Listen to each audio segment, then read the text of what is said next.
Welcome to the Manufacturing Matters podcast with the Council of Industry.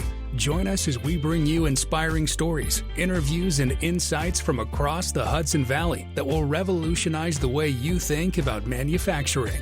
This podcast is proudly sponsored by PKF O'Connor Davies, a leading accounting and advisory firm dedicated to helping businesses thrive in the manufacturing sector. With their industry knowledge and strategic guidance, PKF O'Connor Davies ensures that manufacturers have the financial insights and support they need to achieve success.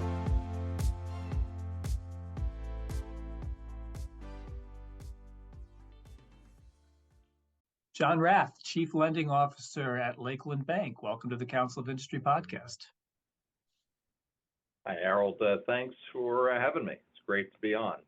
It is great to have you on. Someone of your stature in the banking community, the legend. I think when we've been around long enough, you get to be a legend, right?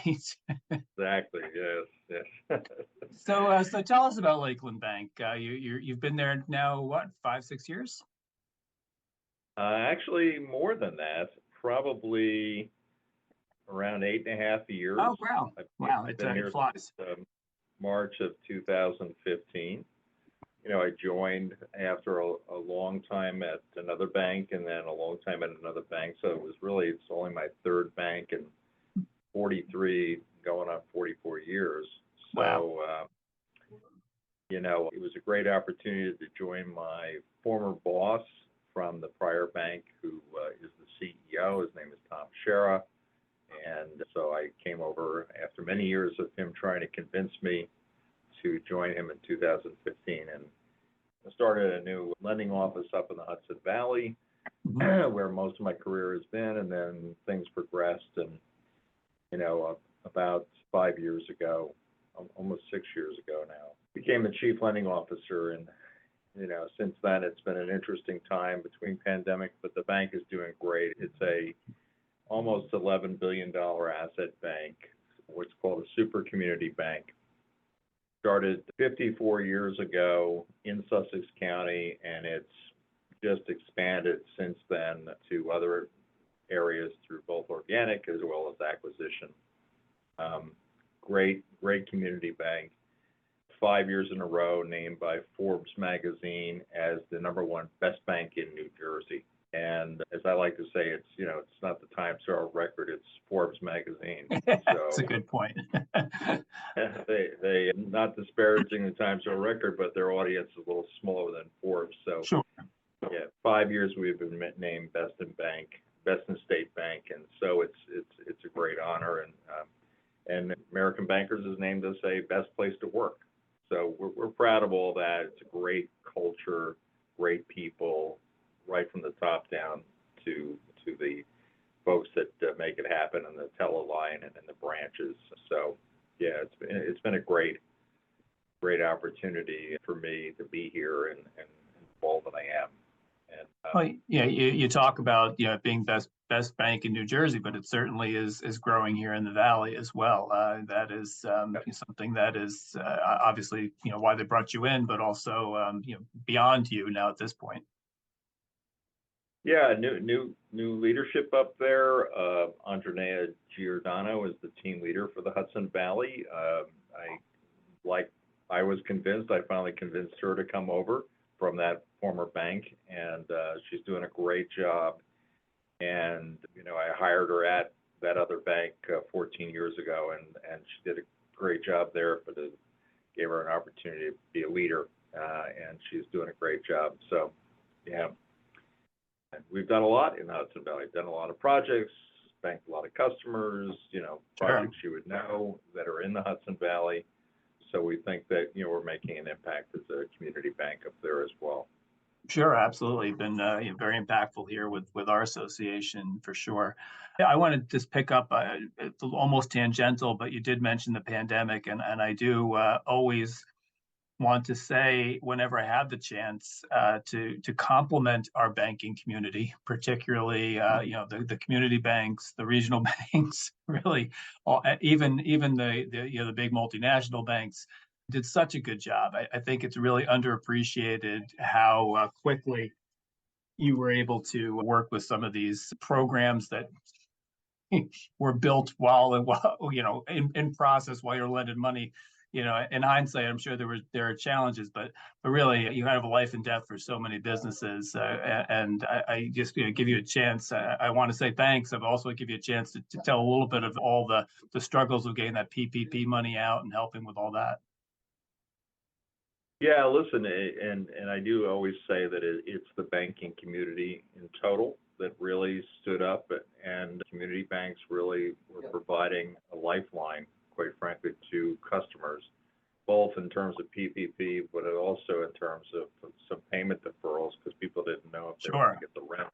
The people that were tenants in their shopping mall, and they were all closed down, and so we did some things there, and won friends, but other banks did the same thing, so it's not like we were the only ones.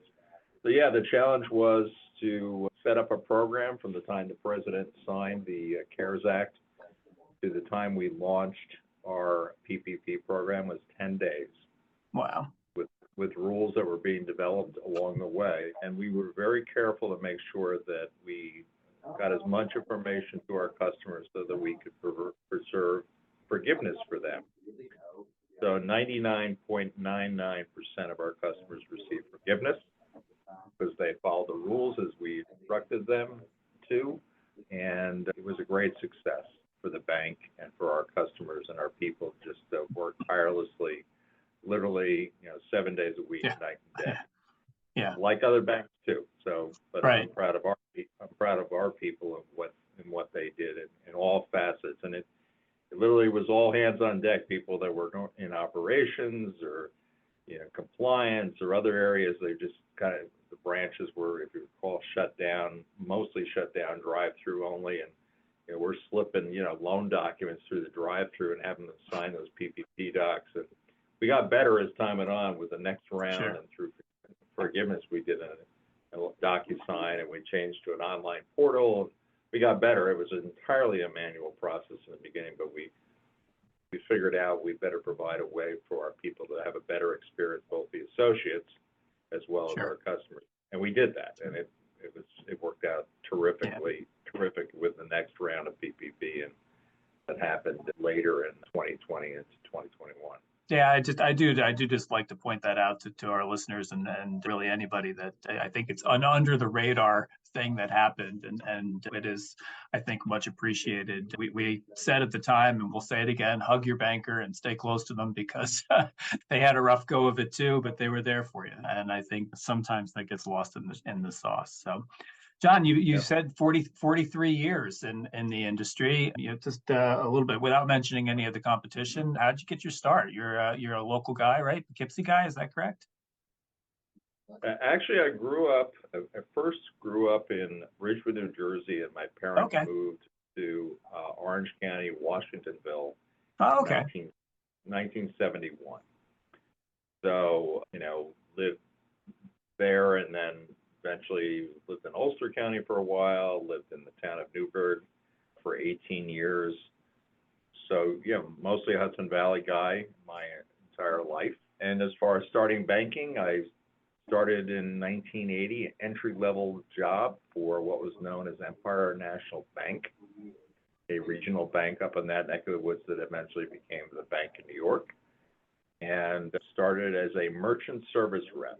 So back when credit cards had the machines, and you would take the carbon and put it into the machine, and you run it across with the card and would imprint the card on it. I had an entry-level job going around visiting merchant customers and giving them supplies and making sure the machine was working right and that they liked the rate. And I actually had a bank car, which was for a 22-year-old. It was station wagon that was driving around, and so it was, a different time, and for merchants now it's, you go to the table and you put the card and thing by the table, and it's an entirely different thing. So I eventually got into other areas of the visa department, and then I got into the branches and went into, an abbreviated management training program, which gave me some opportunities, skills, and then I eventually got into a credit training program down the road. Started as a small business lender, I always wanted to be a lender. I always wanted to be in commercial lending. And I actually remember sitting down with a fellow who was the chief lending officer at the time at Empire National Bank in New York, a fellow named Joe Maloney. Joe was a great guy, class act. Joe actually passed away last year. I'm sorry to hear that. They had his memorial service in May at the Mount St. Mary's College. So shout out to Joe and Susan, his wife. So I looked at him and I said to myself, I would like to do what he's doing. So he was the chief lending officer, and now all these years later, I eventually got to do that. So it's a privilege. It's an honor to help companies, to help small businesses, to help the bank raise shareholders, and then work with talented lenders and lending teams that make it happen for customers. So yeah, that's how I got started, as an entry level position. And as I like to tell young people in leadership classes, and as I told my kids, I said, the number one factor for success in life is hard work. So I've always worked hard, and I think I'm fortunate enough to be reasonably successful at this stage of my life.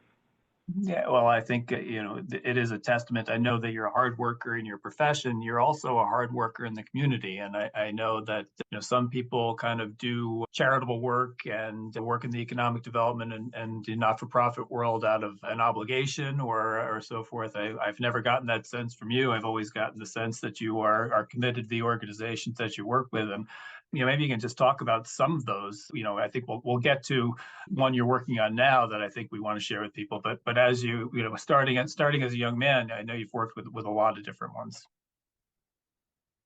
Yeah, I really believe that the fullness of your career and your personal life is to give back to the community and give to organizations that you align with personally. You believe in them and what their mission is.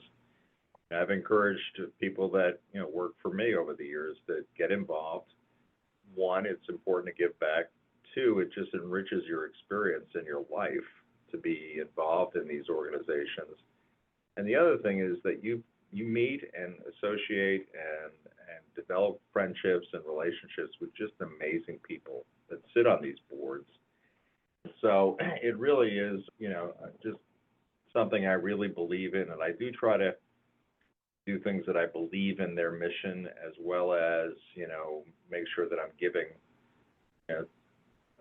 not just on the letterhead. I want to be involved. Right. And if I can't do that, I'm not gonna just be on the letterhead. So anyway, so I've been fortunate to be involved in a lot of organizations over the years, and board of Bassett Brothers Medical Center and Health Quest at one point, was the chairman of the board there. I've been on economic development. Obviously, I believe in that. It aligns with my job. But, Sure. Workforce Development Board, what used to be called the Private Industry Council. I was on that in Orange County, which chaired that for a couple of years. Pattern for Progress, which is a well-known think tank, public policy organization, does great work. Was on that board, kind of setting the tone and kind of providing information to leaders in the community, both municipal and business leaders, on what's going on in the Hudson Valley. They just issued a report, for example, on how tough it is to make ends meet given the cost of living in the Hudson Valley and the jobs that go with that. So, yeah, so the food bank, the Hudson Valley, I was one of the founders of that, something that is become, when we first got into that 30 some odd years ago, really people didn't understand what food banks were all about. I think they understand a lot more now, given the pandemic. They were very much in the forefront of the nightly news, with people waiting in parking lots to get food during the pandemic. So yeah, all meaningful organizations. Hospice is another great organization that I was privileged to be on the board of, doing great work, impactful to people's lives. And so, and the people I've been on the boards with there, again, friends, associates, people that I've gotten to know in and of itself, that's rewarding, right? Right. Right. That's a very good point. So let's talk about the food bank a little bit. Let's start with the big picture. So you are in the midst of a capital campaign. I'm privileged enough to be a part of that program. Tell us what that's for. So stepping back, I've been involved with the food bank from the beginning with a number of folks from Wakefern back in the day. Wakefern had a big food distribution warehouse in Middletown, New York, and they were a big player in that. My good friend Breezy was on the beginning of that, and his nephew and is on the advisory board. And we sat around in a diner and said, okay, what do we do here? Because we were getting food delivered from Albany for, agencies and programs in the Hudson Valley. So we figured, how do we make this a Hudson Valley thing and kind of subsist on our own? And so we started that, and we eventually got a temporary warehouse and another temporary warehouse, and then through an association in '96, a former customer of mine who was leaving the area to Jersey, he had a warehouse in Cornwall, which he decided to donate. And I had a banking relationship, so I put him in touch with the executive director. I said, you guys work it out. So he donated a warehouse in Cornwall, New York for free, where they've been operating since '96. And they're just, quite frankly, well out of space. It does not provide everything that they can do in terms of getting food locally and distributing locally. A lot of it still comes, maybe 40% of it comes from Albany, our parent corporation. John, just maybe a little backup. I think some of us might be under the misconception that all the little food pantries that we see out there in our church basement or in our village or at a community college or so forth, that they are collecting that food themselves. And I think the reality is that the food bank is where they're getting their food from. I'm sure they get some food directly donated, but for the most part, this is a center and a hub for food pantries across the region. Is that an accurate statement? Yeah, pretty accurate. I mean, imagine there are some pantries that do, get collections from their local congregation. That's how I started. I ran a food pantry out of my church, and that's how I got associated with it. And I literally, back before the food bank, would drive to Price Chopper in my car, loaded as much stuff as I could in my car, buy it, and then bring it back to the pantry, distribute. But the need was far outstripped the ability to do it that way.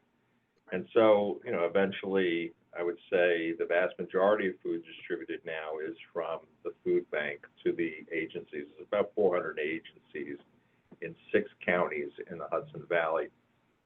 And so it's soup kitchens, it's treatment programs, it's, Meals on Wheels, it's food pantries, it's all of those kind of agencies that do that stuff. And the food bank has a number of different resources to get that food through the USDA and through government grant programs, then local food distributors that have edible food that they would not be able to distribute through their normal channels, and they would throw it out. Instead of doing that, it's still edible, it's still good, right? And they distribute it to the food bank, who then gives it to the food pantry. So the volume of need clearly could not be met with the way I used to do it. Right. I think it was a Chevy that I had back then. That I would go it wasn't the bank station wagon, was it? No, it wasn't. It wasn't.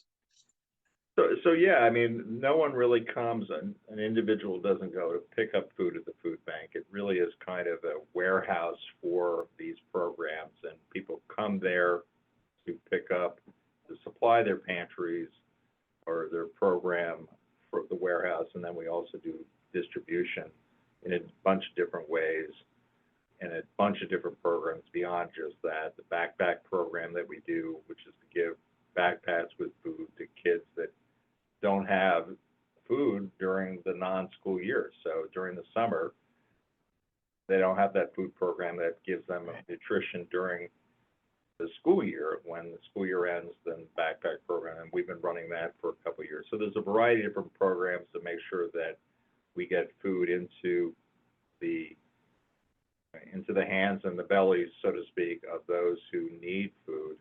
And I alluded to pattern for progress study, one of the things that is prevalent in the Hudson Valley is, the working poor. People are working two jobs and still not enough.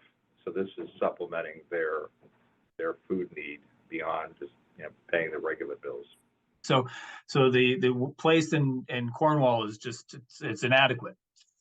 It's not, it's been great. It's small. It is inadequate. It's not configured in the right way to handle the volume, and the ceilings are low in most warehouses. Have 36, 40-foot ceilings for stacking and racking. So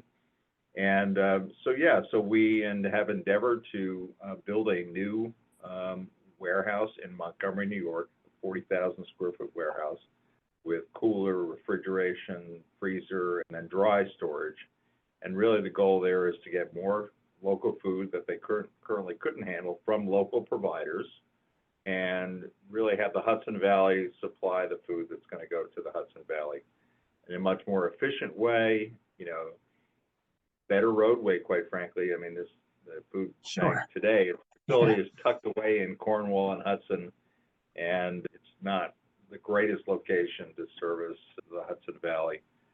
So Montgomery, right near I-84, a little further away, I-87. So it's a much better scenario for getting food to the 6 counties. So, we, as you alluded to, we're endeavoring, we launched a capital campaign, and we're looking to raise around $22 million, build that warehouse, $23 million. We've already gotten a good start through some, U.S. community development block grants. And I will say that one of the highlights of that process is that we've had a very bipartisan, politically I'm speaking, effort to get that done and to get that award and to deal with some of the nuances with some of the regulatory agencies to build that. So really across the aisle. So, I guess if it's food, we can be bipartisan, right? And that was what it was. It was an effort, local community there in Montgomery, the county, the state, and then, U.S. representatives have done a great job of getting us to where we are. So we've raised about $14.5 million before launching the capital campaign through that grant, as well as the sale of the Cornwall warehouse to a third party, who's allowing us to rent it back at no cost right now until we move out. And we need to raise $6.5 million, the balance, because we want to fund it all. Work has begun. They are moving dirt out there in Montgomery, and we hope to really have it completed by, May of next year. So work is going on. It is, a really important project. And I mean, I kind of chuckle, you say all the reasons why Montgomery is ideal for, there's a reason there's a ton of warehouses there, right? Because it is at the crossroads of the region, and really in a lot of ways the Northeast, and very convenient. So the project, you said about 40,000 square feet? 40,000 square feet. So it'll have a freezer, cooler. So the key there is the cooler, fresh produce, being able to store that and distribute that from local farmers and other sources, and then the dry goods. So all kinds of dry goods for distribution. Yeah, a lot of that comes, again, through USDA, the SNAP program, which is the Supplemental Nutrition Assistance Program, which is the state. There is co-op buying, where we get funding to buy at a wholesale basis some of the staple items that people need. And then local food distributors or the food manufacturers that give us food from their excess, or, if it's if the product's mislabeled, they can't sell it, so they historically, 40 years ago, they just throw it away. So that was the concept of food banking, is to take edible, good food, instead of throwing in the garbage, allow it to go to the food bank for them, distributed within the allowable time frame, make sure it's still edible. So the capital project that you've built yourself, you're leading this charge, I can say, and appreciate that. And you have put together quite a letterhead, so to speak, as you said earlier, really. And I know it's a lot more than a letterhead, but you have some really important people and some movers and shakers on this list of fundraisers or the committee that's putting it together. Yeah, I would say we probably have close to 30 people from the Hudson Valley that have agreed to serve on the capital campaign. Honorary co-chair with me is Derek Weinkoop, who's the CEO of Walden Savings Bank, great guy. There's also some other bankers, Mike Gilfeather from Orange Bank and Trust is on the committee. So I like to say bankers actually do have a heart, believe it or not. We know that, we said that. And Special project coordinator, Marcia Jacobowitz, has really been very, very involved in getting the project approved and negotiating with the general contractor and so on and so forth. She's been a big, big help in all of this. And then other people now have joined on as we just kicked it off about 2 weeks ago. What is the timeline, John? We're hoping really to have a concerted effort for maybe 3 months, and we'd really like to have the $6.5 million raised by January 15th and have conclude the campaign. So, the goal is for the people involved as well as the people we're asking is to just, not continue to have like a 3-year campaign. Just get it done, raise the money, pay for the building, and that's the goal so that people can be very focused on that, defined time frame to do the work as well as, raise the money so that to pay for the building. And, we hope to socialize this out there in social media. And for those who are listening to this and want to look it up and look at the Food Bank of the Hudson Valley, they have a terrific website. You can learn all about them. Quite frankly, there'll be a lot of press about the capital campaign coming, but if you want to be involved in a financial way, we'd love to hear from you or have you pursue that, because we want to make sure it's a Hudson Valley effort in all 6 counties. I think we can facilitate some of that in the show notes. I think we'll try to make that easier for you listeners out there. But John, in the time we have left, maybe I can have you put your banker hat back on and tie these two concepts together. So, where do you see our economy heading? Personally, I think this food bank is going to be even more important coming in the next few years. Not that I think it's the end of the world, but I do see some disconnection. Your Pattern for Progress hat, your banker hat, your food bank hat. Where do you see the region, and how do you see the next few years playing out with all the factors from interest rates to politics to everything else, without putting you on the spot?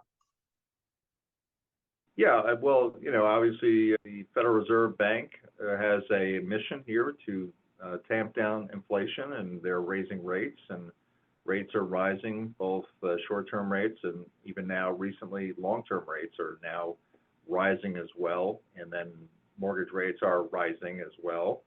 If you have a home equity line of credit, your interest rate is probably 250% of where it was 2 years ago. The cost of, insurance and other labor, and if you're building something, the labor costs are going up, and all of these costs are going up, and it's going to have an impact. And then however you feel about it, all of the folks that were at a 3-year deferral on student loan payments now have to start making those payments.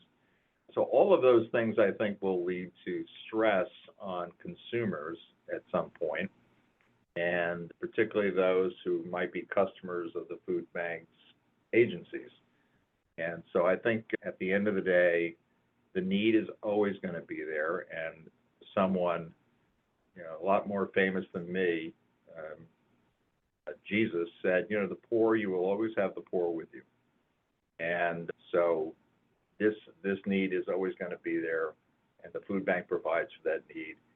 And then now you have, based on a certain geography and the balance of income versus cost of living, you're always going to have the working poor with you, people that are just, doing their level best to make ends meet, but it's tough. And we all know this in the Hudson Valley. It's a great place. Hudson Valley is a beautiful place, a great place to live and work and have fun, but the cost of living is tough. So the need will always be there. I think it will increase, quite frankly, if the economic factors that I just talked about take hold and start to impact consumers and people. It'll have a residual effect all the way down to those making less than you and me, Harold.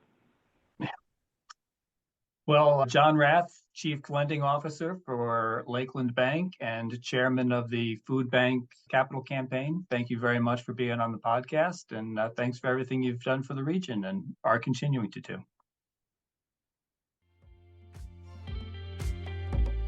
Thank you for joining us on this episode of Manufacturing Matters, brought to you by the Council of Industry and sponsored by PKF O'Connor Davies, accountants and advisors who understand the unique challenges and opportunities in the manufacturing sector. We hope you gained valuable insights and inspiration from today's discussion. If you enjoyed this episode, make sure to subscribe to our podcast and leave us a review on your favorite podcast platform.